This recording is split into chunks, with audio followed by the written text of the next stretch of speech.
Hello മക്കളെ, welcome back to Xylem learning. Faisal സാറാണ്. നമ്മുടെ 4ാമത്തെ ചാപ്റ്റർ അതുവരെയാണോ നമ്മുടെ എക്സാമിനേഷൻ ഉള്ളത്? Human resources for national development, മാനവവിഭവശേഷി രാഷ്ട്ര പുരോഗതിക്കായി. ഇതിൽ നമ്മൾ നിർബന്ധമായിട്ട് പഠിക്കേണ്ട, നാളെയാണ് എക്സാമിനേഷൻ, അതുകൊണ്ട് തന്നെ ഏറ്റവും ഇമ്പോർട്ടൻ്റ് ആയിട്ട് ഏറ്റവും ഫോക്കസ് ചെയ്തിട്ട് പഠിക്കേണ്ട കുറച്ച് കാര്യങ്ങളാണ് ഞാൻ ഇന്ന് ഈ വീഡിയോയിൽ പറയാൻ പോകുന്നത്. സോ നമുക്ക് ആ കാര്യങ്ങളിലേക്ക് നോക്കിയാലോ മക്കളെ. സോ അതിൽ ആദ്യം തന്നെ പഠിക്കേണ്ടതാണ് മക്കളെ drawbacks of barter system. Barter സമ്പ്രദായം എന്ന് പറഞ്ഞാൽ നമുക്കറിയാം, ഒരു വസ്തുവിന് പകരം മറ്റൊരു വസ്തു നമ്മൾ എന്ത് ചെയ്യാണ്, കൈമാറ്റം ചെയ്ത പണ്ട് കാലഘട്ടത്തിലായ സിറ്റുവേഷൻ ആയിരുന്നു ബാർട്ടർ സിസ്റ്റം, ബാർട്ടർ സമ്പ്രദായം എന്ന് പറയാം. എൻ്റെ കയ്യിലുള്ള ഒരു വസ്തു ഉണ്ടായിരിക്കും, അതിന് പകരം ഞാൻ മറ്റൊരു goods were exchanged for other goods എന്നാ പറയാം. ഒരു സാധനത്തിന് പകരം മറ്റൊരു സാധനം കൈമാറ്റം ചെയ്യാം. ഇതിന് ഒരുപാട് ഇഷ്യൂകൾ ഉണ്ടായിരുന്നു. അതെന്തൊക്കെയാണെന്ന് വെച്ചാൽ, ഒന്നാമത്താണ് the value of goods exchange may be varied. കൈമാറ്റം ചെയ്യുന്ന സാധനങ്ങളുടെ മൂല്യത്തിൽ എന്തുണ്ടായിരിക്കാം, വ്യത്യസ്തം ഉണ്ടായിരിക്കാം. അതുപോലെ തന്നെ lack of availability of goods to meet every one needs.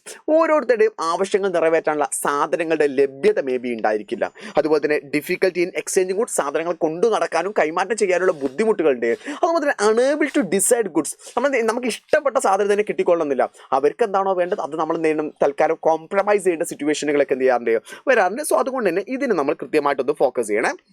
അതുപോലെ തന്നെ ഏറ്റവും ഇമ്പോർട്ടൻ്റ് ആയിട്ട് വരുന്ന അടുത്തൊരു ഭാഗമാണ് നമ്മുടെ ഫാക്ടേഴ്സ് ഓഫ് പ്രൊഡക്ഷനും അതിൻ്റെ റെമ്യൂണറേഷനും.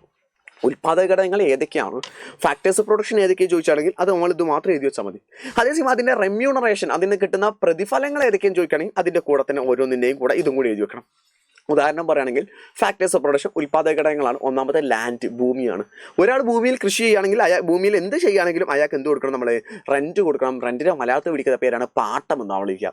അതേസമയം രണ്ടാമത്താണ് ലേബർ, അധ്വാനം വേണം, ജോലി ചെയ്യാൻ ആളുകൾ വേണം. ജോലി ചെയ്യുന്ന ആളുകൾക്ക് എന്താ കൊടുക്കേണ്ടത്, വേതനം കൊടുക്കണം, റെമ്യൂണറേഷൻ കൊടുക്കണം. മൂന്നാമത്തെ ക്യാപിറ്റലാണ്, മൂലധനമാണ്. ആ കമ്പനി അല്ലെങ്കിൽ ആ ഫാക്ടറി നിർമ്മിക്കാനുള്ള പൈസയാണ്. ആ പൈസ നമ്മുടെ ബാങ്കിൻ്റെ കയ്യിൽ നിന്നോ മറ്റോ വാങ്ങിച്ചതാണെങ്കിൽ അത് ഇൻട്രസ്റ്റ് നമ്മൾ പലിശ കൊടുത്തേക്കണം. അതുപോലെ തന്നെ അടുത്താണ് എന്റർപ്രണർഷിപ്പ്, സംരംഭകത്വം. ഇതിന് വേണമെങ്കിൽ മറ്റൊരു പേര് നമ്മൾ വിളിക്കാറുണ്ട്, ഓർഗനൈസേഷൻ, സംഘാടനം എന്ന് വിളിക്കാറുണ്ട്. അത് എഴുതി വെച്ചാലും പ്രശ്നമൊന്നുമില്ല.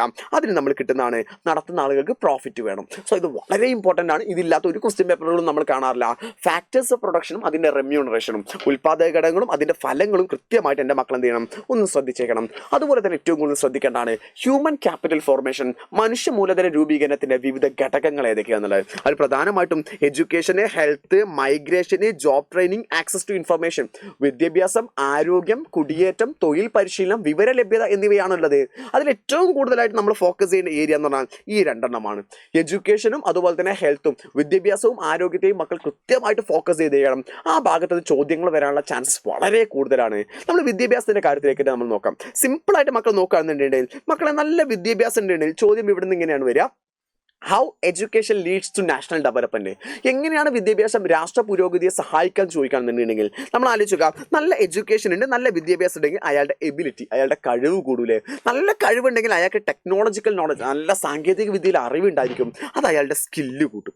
നല്ല സ്കില്ലുള്ള ആൾക്കാണെങ്കിൽ നല്ല നല്ല ജോലികൾ കിട്ടും. നല്ല ജോലിയുള്ള ആൾക്ക് നല്ല വരുമാനം ഉണ്ടായിരിക്കും. നല്ല വരുമാനം ഉണ്ടെങ്കിലോ അയാളുടെ ക്വാളിറ്റി ഓഫ് ലൈഫ്, അയാളുടെ ജീവിത നിലവാരം തന്നെ മെച്ചപ്പെടും. അങ്ങനെ എല്ലാവരുടെയും ജീവിത നിലവാരം മെച്ചപ്പെട്ടാൽ എന്തായി, നാഷണൽ ഡെവലപ്മെന്റ്, രാജ്യം തന്നെ പുരോഗമിച്ചു. മലയാളത്തിലാണെങ്കിൽ നമ്മൾ നോക്കുന്നു, വിദ്യാഭ്യാസം ഉണ്ടെങ്കിൽ കഴിവ് വരുന്നു, കഴിവുണ്ടെങ്കിൽ സാങ്കേതിക പരിജ്ഞാനം ഉണ്ടാവുന്നു. അത് നൈപുണ്യ വികസനം അഥവാ സ്കിൽ ഡെവലപ്മെന്റ് മലയാളമാണ് നൈപുണ്യ വികസനം എന്ന് പറയുന്നത് കേട്ടോ.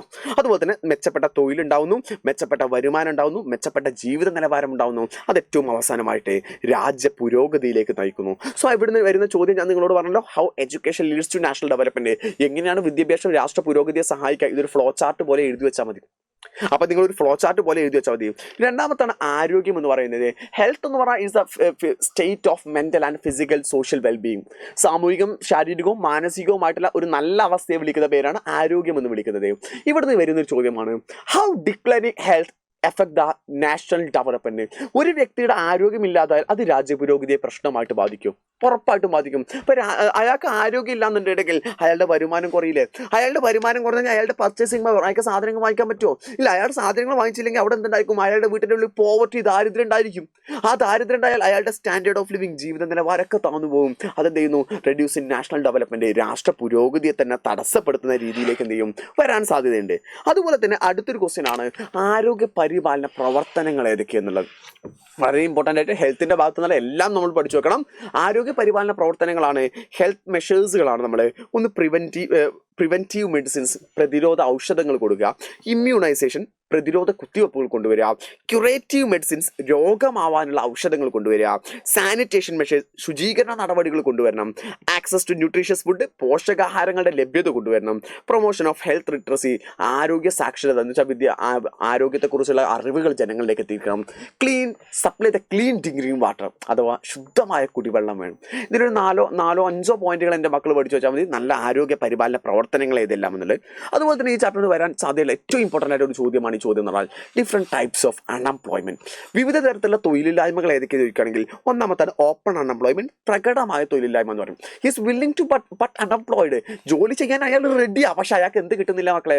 ജോലി കിട്ടുന്നില്ല. അങ്ങനെ ജോലി ചെയ്യാൻ തയ്യാറായിട്ട് ജോലി കിട്ടാത്ത അവസ്ഥയെ വിളിക്കുന്ന പേരാണ് ഓപ്പൺ അൺഎംപ്ലോയ്മെന്റ്, പ്രകടമായ തൊഴിലില്ലായ്മ എന്ന് വിളിക്കും. എന്നാൽ രണ്ടാമത്താണ് സ്ട്രക്ചറൽ അൺഎംപ്ലോയ്മെന്റ്, ഘടനാപരമായ തൊഴിലില്ലായ്മ എന്ന് പറയും. അതെന്താ വെച്ചാൽ ഒരു പുതിയ ന്യൂ ടെക്നോളജി വന്നു, ഒരു പുതിയ സാങ്കേതിക വിദ്യ വന്നുകൊണ്ട് അയാളുടെ ജോലി എന്ത് ചെയ്തു? ഇല്ലാതായി. ഇപ്പോൾ ഉദാഹരണം പറയാണെന്നുണ്ടെങ്കിൽ നമ്മൾ എന്ത് ചെയ്തു? പണ്ട് ഈ പൂട്ടുന്ന ആളുകളുണ്ടായിരിക്കും. നമ്മളെന്താണ് ഈ കൃഷിഭൂമിയൊക്കെ പൂട്ടുന്ന ആളുകളുണ്ടാവില്ല, കാളയെ വെച്ചിട്ടൊക്കെ കലപ്പയൊക്കെ വെച്ചിട്ട് ആ ആളുകളുടെ ജോലി എന്ത് ചെയ്തു? ട്രാക്ടർ വന്നതോട് കൂടെ ഇല്ലാതായി. അങ്ങനെ ജോലി പോകാൻ അതിന് നമ്മൾ വിളിക്കുന്ന പേരാണ് സ്ട്രക്ചറൽ അൺഎംപ്ലോയ്മെന്റ്, ഘടനാപരമായ തൊഴിലില്ലായ്മ എന്ന് വിളിക്കും. എന്നാൽ അടുത്താണ് സീസണൽ അൺഎംപ്ലോയ്മെന്റ്, കാലികമായ തൊഴിലില്ലായ്മ. എന്ന് വെച്ചാൽ ഒരു സമയത്ത് അയാൾക്ക് ജോലി ഉണ്ടായിരിക്കും, കുറച്ച് സമയം കഴിഞ്ഞാൽ അയാൾക്ക് എന്തില്ല, ജോലി ഉണ്ടാവില്ല. അപ്പോൾ നമ്മൾ മീൻ പിടിക്കാൻ പോകുന്ന ആളുകളുടെ ജോലിയൊക്കെ അതിന്റെ ഭാഗമാണ്. അപ്പോൾ അവർക്ക് മഴക്കാലാവുന്ന സമയത്ത്, ട്രോളിംഗ് ഉണ്ടാവുന്ന സമയത്ത് ഒന്നും അവർക്ക് എന്ത് ചെയ്യാറില്ല, ജോലി ഉണ്ടാവാറില്ല. അതിനാണ് സീസണൽ അൺഎംപ്ലോയ്മെന്റ്, കാലികമായ തൊഴിലില്ലായ്മ എന്ന് വിളിക്കും.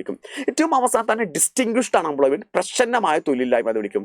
ഒരു ജോലി ചെയ്യുന്ന സ്ഥലത്ത് ഇവർക്ക് ജോലി ഉണ്ട്, പക്ഷെ എന്താ അവരുടെ ആവശ്യമില്ല അവിടെ. ഉദാഹരണത്തിന് ഒരു കമ്പനിയിൽ 10 പേര് ജോലി ചെയ്യുന്നുണ്ട്, പക്ഷെ അവിടെ 3 പേരുടെ ജോലിയേ ഉള്ളൂ, ബാക്കിയുള്ള 7 പേര് വെറുതെ നിൽക്കുകയാണ്. അതിനെയാണ് ഘടനാപരമായ തൊഴിലില്ലായ്മ എന്ന് വിളിക്കും. അപ്പോൾ ഇങ്ങനെയുള്ള 4 ടൈപ്പ് അൺഎംപ്ലോയ്മെന്റുകളും ഉണ്ട്. ഇതിന് കൃത്യമായിട്ട് എൻ്റെ മക്കൾ മനസ്സിലാക്കിയും. അപ്പോൾ നമ്മൾ ഓരോ ചാപ്റ്റേഴ്സിൻ്റെയും ഇതുപോലത്തെ വീഡിയോകൾ വരുന്നുണ്ട്. ആ ചാപ്റ്ററുകളിൽ നിന്ന് നിങ്ങൾ ഏതിനെയാണ് ഫോക്കസ് ചെയ്യേണ്ടതെന്നുള്ള വീഡിയോകൾ കൃത്യമായിട്ട് വരുന്നുണ്ട്. നിങ്ങൾക്ക് അങ്ങനത്തെ വീഡിയോകൾ ഇനി വേണമെങ്കിൽ തൊട്ട് താഴെ കമൻറ്റ് ചെയ്തോ. നിങ്ങൾക്ക് ഓരോ ക്വസ്റ്റ്യനുകളും ആ പാറ്റേണുകളും എല്ലാം തന്നെ വേണമെന്നുണ്ടെങ്കിൽ തൊട്ട് താഴെ കമൻറ്റ് ചെയ്തോ. സോ മക്കളെ മറക്കണ്ട, ഇന്ന് രാത്രിയിൽ മാരത്തോൺ ഒരാൾ പോലും മിസ്സാവരുത്. എല്ലാവരും മാരത്തോൺ ഉണ്ടാവും വേണേ.